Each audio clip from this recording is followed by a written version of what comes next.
Thank you all for coming out. The fact of the matter is we had a very successful session. We came a long way, and as we stand here together, looking back over the things that we've done, we still have a bit further to go.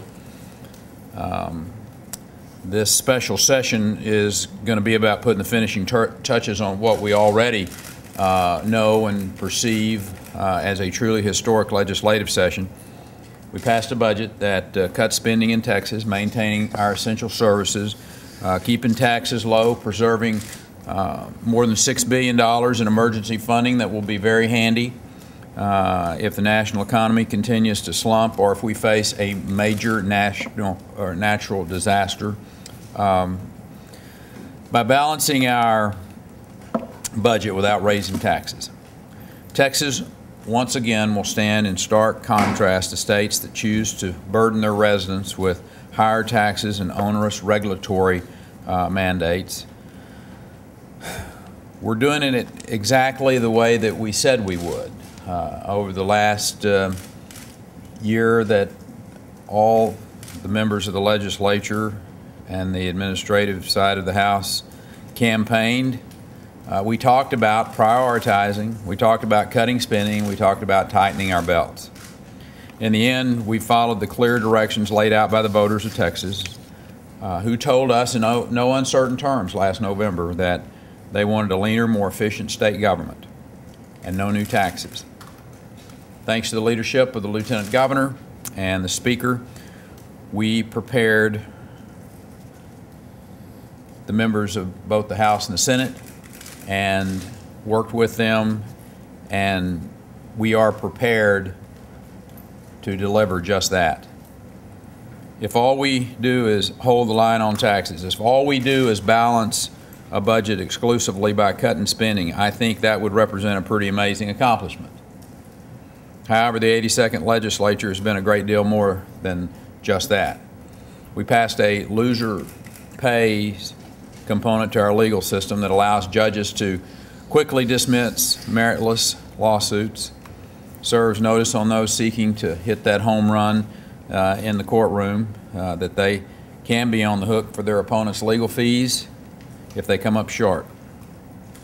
New eminent domain reforms were passed into law, ensuring property owners get a fair deal when they're negotiating their property sale, and that an owner can buy back their property at the same price that it was sold for if that property goes unused.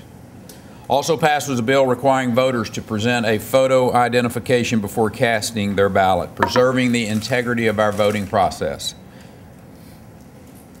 I was proud to sign the legislation requiring anyone seeking an abortion to be required to have a sonogram, ensuring that that individual has all the facts and understands the full impact of the life-altering decision that she's about to make. Legislature passed and I signed the important new laws that will combat the modern-day slave trade of human trafficking, giving prosecutors new tools and the added ability to send those criminals to jail for a very long time. Those are just a few of the more notable accomplishments of this session among the many steps we've taken to place Texas on the path to even greater prosperity in the years to come. And I look forward to these lawmakers taking quick action on the few but important issues that remain before them. And to add to that, I'd like to introduce the presiding officer of the Texas Senate, Lieutenant Governor David Dewhurst. Governor, thank you so much. Thank you.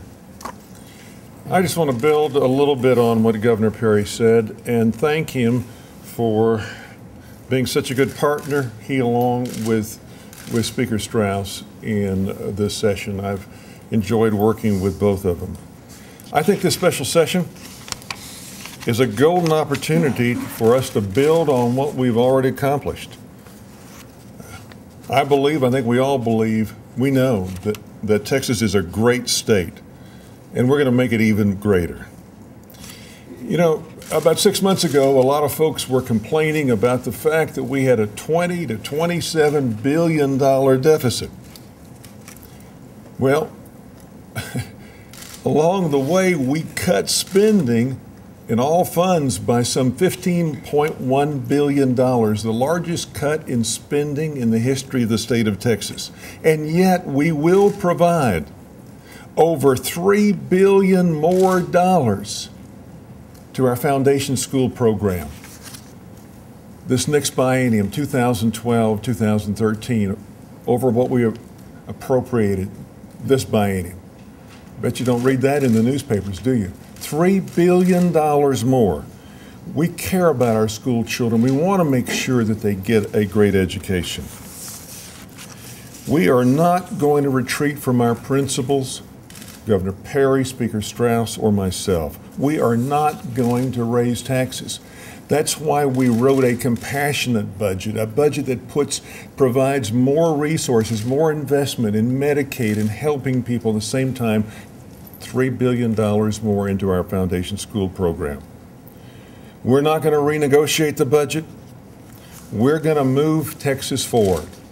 Now, over the last several days, there were some in the legislature that wanted to run the clock out. Just stall and run the clock out. Well, the three of us, I'll speak for myself, we don't intend to do that. We're going to go into overtime. We're going to win because we're Texans, and Texans don't give up. And now from the Speaker of the House, Joe Straus. Joe. Thank you, sir. Well, I don't have a lot to add to what my two partners told you, but just from the House's perspective, I felt like we had a very, very good session. I complimented every member of the House. I thought that we had done our jobs extremely well, very efficiently. We passed a balanced budget. We didn't raise taxes. We stayed focused and disciplined, and we will continue to. I think that the items that are on the call from the governor are familiar territory for us in the House. I expect no problem getting through this work in an efficient way, in a transparent way.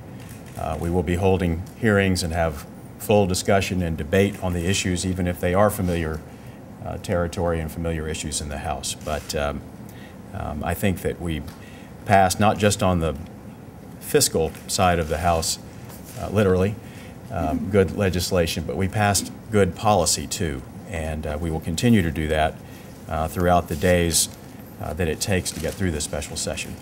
I can't tell you that the 150 citizen legislators of the House are thrilled to be spending extra time in Austin, but our dedication and our commitment to finishing the job for the people of Texas remains.